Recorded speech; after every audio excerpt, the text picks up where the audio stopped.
हमारे साथ जुड़े हुए हैं जेके परिहार साहब, मनन द्विवेदी जी, एक सवाल मेरा ये है, हर अंतरराष्ट्रीय मंच पर जब भी पाकिस्तान पहुंचता है तो वो कहता है कि साहब हमारी जमीन का इस्तेमाल तो आतंकवादियों के लिए होता ही नहीं है, हम कैंपों में आतंकवादी पालते ही नहीं हैं, हम आतंकवादियों को ट्रेनिंग देते ही नहीं हैं। लेकिन ये जो भारत ने मिसाइल स्ट्राइक की है, इस स्ट्राइक में वो ताज़ा तस्वीरें पूरी दुनिया ने देख ली हैं कि कैसे, देखिए, मस्जिद बनाई गई, इन मस्जिद में आतंकवादियों को रखा गया, यहाँ पर ट्रेनिंग कैंप चलाए गए और जब मिसाइल ने हमला किया तो सबूत बाहर आ गए। कुछ सबूत जिंदा थे और बहुत सारे सबूत मर गए और उसी में मसूद अजहर बिलबिला गया कि साहब मेरा पूरा परिवार तबाह हो गया। यानी कि ये तो सारे सबूत अंतर्राष्ट्रीय स्तर पर दिखाई दे रहे हैं और उसके बाद मरे हुए आतंकवादियों पर पाकिस्तान का झंडा लपेटकर आप उनको शहीद बना रहे हैं। पाकिस्तान की सेना उनको सलामी दे रही है, सर झुकाकर आंखों में आंसू बहा रही है। ये क्या संकेत है?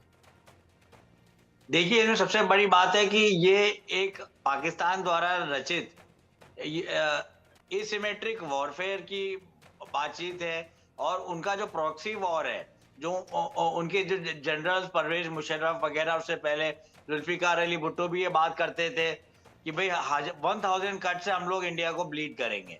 तो मुझे नहीं लगता कि जिस तरीके से आजकल इंटेलिजेंस का सेटअप है, जिस तरीके से भारत, अमेरिका, यूरोपियन कंट्रीज और बाकी के जो कंट्रीज हैं, जैसे साउथ ईस्ट एशिया के हमारे एलाइड कंट्रीज, तो उन सबको पता रहता है कि कौन सा कंट्री क्या कर रहा है। और मुझे नहीं लगता कि भारत को एविडेंस देने की जरूरत है, क्योंकि अगर हम देखें तो 2001 में जब वर्ल्ड ट्रेड सेंटर गिराया गया था तो GWOT का गठन हुआ था, the global war on terror. उसके तहत एक नई ज्यूरिस्प्रूडेंस बनाई गई थी अंतरराष्ट्रीय विधि में और यूनाइटेड नेशंस के नैरेटिव में। 1373 यूएनएससी का रिजोल्यूशन आया, उसके बाद 1535 यूएनएससी का रिजोल्यूशन आया।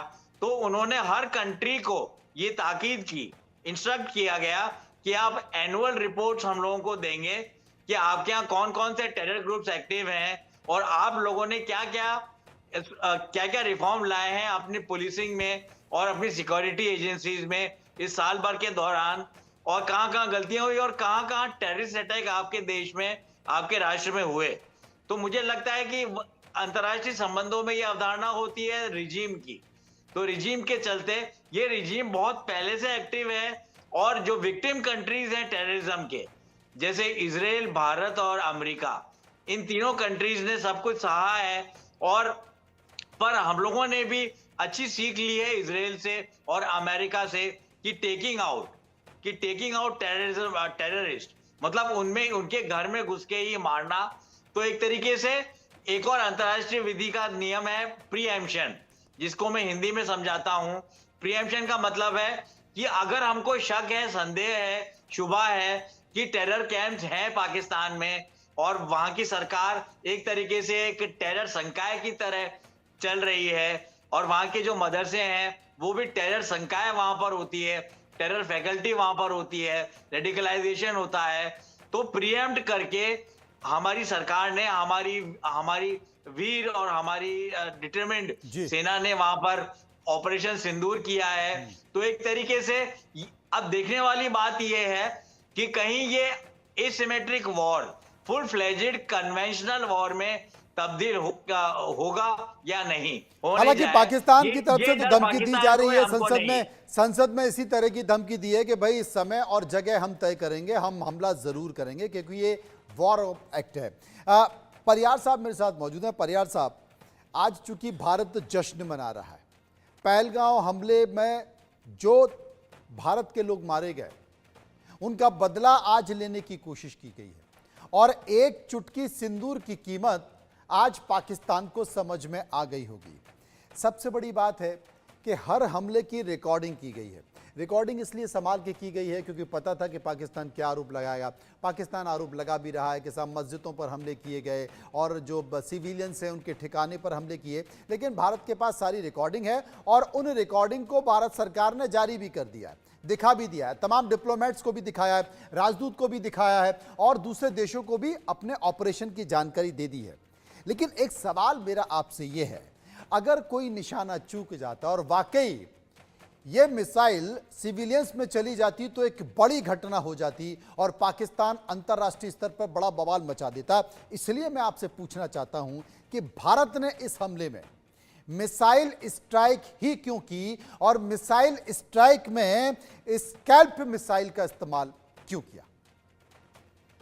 देखिए, जो राफेल सिस्टम है, इसकी शुरुआत होती है कि आपके पास में 4.5 और 5th जनरेशन के फाइटर एयरक्राफ्ट होना चाहिए और उससे जो है उसमें कॉम्पिटेबिलिटी के मिसाइल्स उसमें होते हैं। तो आज की डेट में राफेल जो है वो भारत के पास में सबसे आधुनिक फाइटर जेट है जी। और इसके अलावा हमारे पास में मिराज जो है वो एयर स्ट्राइक में बालाकोट में यूज हुए थे, वो इसका पुराने हैं। और दूसरा सुखोई का जो मॉडिफाइड मॉडल है उसमें भी ये लग सकते हैं। तो सरफेस टू ये एयर टू सरफेस मिसाइल्स होते हैं और ये मिसाइल जो हैं इनका जो खास करके जो स्कैल्प मिसाइल है, जिसको स्टॉर्म शैडो मिसाइल भी कहते हैं, इसकी खासियत ये है कि ये कोई भी स्टैटिक या कोई परमानेंट इंफ्रास्ट्रक्चर है उसको ये ध्वस्त कर सकता है। और यही वजह है कि जो राफेल के साथ में इसका कंफर्टेबिलिटी है और राफेल और स्कैल्प मिसाइल के जो यूज हैं वो काफ़ी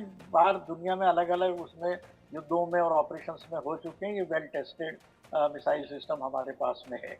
अगर आप इसकी मिसाइल की खासियत देखें, आपने कहा कि अगर ये इधर उधर चला जाता और कुछ दूसरे टारगेट पे जाता तो इसकी सबसे बड़ी खासियत ये है कि ये एक बड़ी quick air to surface attack fix target पे जाने वाली मिसाइल जो है, इसका वेट करीब 1300 ग्राम है और करीब 5 मीटर की इसकी लंबाई होती है, 630 मिलीमीटर का इसकी विड्थ है और इसमें जो है टर्बोजेट इंजन लगा हुआ है जो इसकी स्पीड को करीब करीब ध्वनि की गति तक ले आता है। 1100-1200 किलोमीटर की रफ्तार ये पकड़ लेती है। अब टारगेट की बात होती है कि अंधेरे का टाइम है, टारगेट ऐसे हैं तो ये डायरेक्ट हिट नहीं करती है। ये मिसाइल डायरेक्ट हिट नहीं करती है।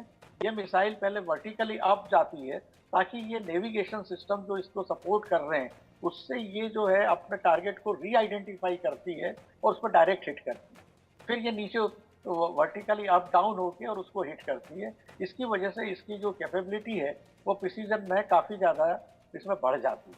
तो यही खासियत की वजह से भारत में और क्योंकि हाँ, क्योंकि एक आम परियार साहब, एक आम बोलचाल की भाषा में देखा जाए तो इन मिसाइल्स ने ऐसे अटैक किया है जैसे ऐसा लग रहा है कि ऊपर से नीचे आई, यानी कि लिफ्ट बनाने के लिए कोई जगह बनाई गई हो। बिल्कुल पिन पॉइंट जिसे कहते हैं उस तरीके से हमला किया गया। ये बिल्कुल ऐसा ही करती है, ऊपर जाती है, वहां से पूरा वो एरियल व्यू करके ऑटोमेटिकली नीचे आती है। इसमें एक ही बात है कि ये वन टाइम मिसाइल है कि आपने फायर कर दिया और भूल जाइए। अगर इसका किसी वजह से नेविगेशन सिस्टम में कोई डिस्टर्ब हुआ तो ये इधर उधर फिर आप उसको रिकरेक्ट उसको आप नहीं कर सकते हैं। बट अदरवाइज ये मिसाइल बहुत सक्सेसफुल है। यूक्रेन ने रूस के खिलाफ इसको यूज किया है, ईरान में भी, इराक वार में इसके यूज हुए हैं। तो ये हर तरह से ये वेल टेस्टेड है और इसकी कैपेबिलिटी और सक्सेस रेशो जो है वो काफ़ी ज़्यादा है।